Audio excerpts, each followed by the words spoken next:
Buster bomb यानी bunker में घुसकर बस्ट करके फाड़कर नीचे की चीज तबाह कर दे।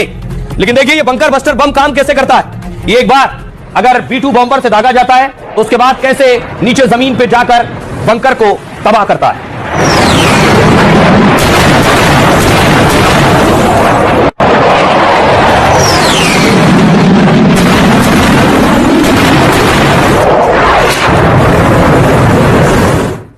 अब आइए मैं आपको बताऊं कि यह काम कैसे करता है। यह बंकर बस्टर आप देख रहे हैं। इस मिसाइल को देखकर ही समझ में आ रहा होगा इसकी ताकत।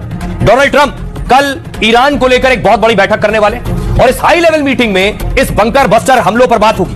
अफसर राष्ट्रपति को बंकर बस्टर विकल्पों पर ब्रीफ करने वाले यानी ट्रंप कल यह तय करेंगे कि बंकर बस्टर बम चलाना है या नहीं चलाना है, कैसे चलेगा। अमेरिका का बंकर बस्टर बेहद खतरनाक, बेहद भेदक है, यानी अंदर तक पेनिट्रेट करता है, जो कई फीट गहराई तक जमीन में जाकर धमाका करता है।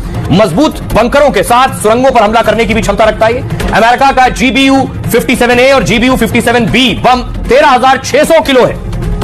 एटमी हथियार छोड़ दे तो यह दुनिया का सबसे बड़ा बंकर बस्टर बम है। अब यह हमला कैसे करता है देखिए, ठीक इस तरह से, यानी 6 मीटर लंबा यह बम विस्फोट से पहले करीब 180 फीट नीचे जाता है। मिट्टी, मोटी चट्टानों और पहाड़ों को भी यह बम भेज सकता है और एक के बाद एक कई बम गिरते हैं जो अंदर ड्रिल करते चले जाते हैं। देख रहे हैं, ड्रिल कर रहे हैं। एक बम जाएगा अंदर, ड्रिल करेगा, पीछे से दूसरा जाएगा जो धमाका करेगा। टारगेट तक पहुंचते ही भीतर यह बम फटता है और धमाका करता है। यह इतना खतरनाक होता है कि अंडरग्राउंड अड्डों में तबाही मचा देता है। घातक GBU-57 बंकर बस्टर बम सिर्फ अमेरिका के पास ही है, जो कि मदर ऑफ ऑल बम से भी ज्यादा खतरनाक माना जाता है। यह है इसकी ताकत। में क्या हो रहा है, ईरान में देखिए प्रदर्शन हो रहा है और प्रदर्शन कम नहीं हो रहा, प्रदर्शन की आग और भड़कती जा रही है।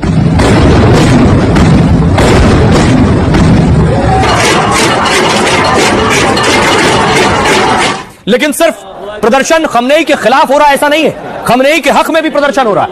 वहां खमनेई के हक में मस्जिदों में प्रदर्शन हो रहा है।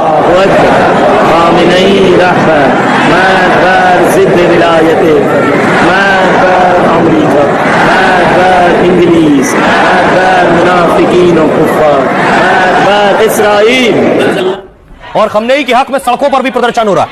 उनके हक में लोग सड़कों पर उतरे। खमनेई के जो खिलाफ प्रदर्शन हो रहा है उसके खिलाफ ये प्रोटेस्ट है।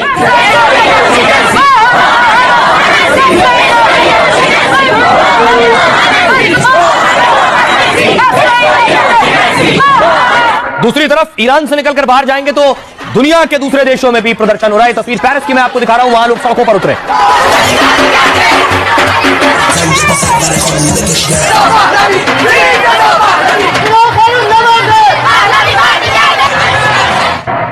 दूसरी तरफ अमेरिका में देखिए लोग सड़कों पर उतरे, प्रदर्शन कर रहे थे। एक शख्स ट्रक लोगों के ऊपर से चढ़ाकर निकल गया।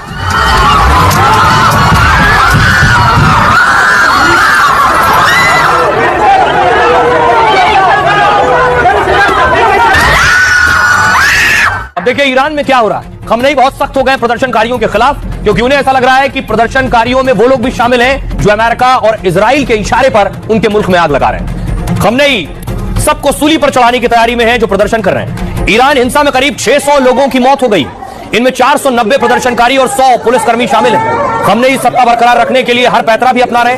पुलिस ने प्रदर्शनकारियों के खिलाफ एक्शन तेज कर दिया। अब तक 10,000 से ज्यादा लोग गिरफ्तार हो चुके हैं। दरअसल खमनेई ने ईरानी फोर्स को फ्री हैंड दे दिया और कहा है सभी प्रदर्शनकारियों को सजाए मौत होगी, लोगों को खुदा का दुश्मन मानकर सूली पर लटकाया जाएगा।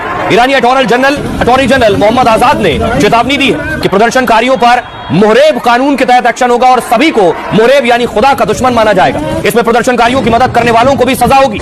ईरानी कानून के अनुच्छेद 190 के तहत क्रूर सजा का प्रावधान है। दोषी पाए जाने पर फांसी हो सकती है, हाथ पैर काटे जा सकते हैं, साथ ही दोषियों को देश से निकालने का भी कानून है। लेकिन रिपोर्ट के मुताबिक ईरानी सेना कानून हाथ में ले रही है।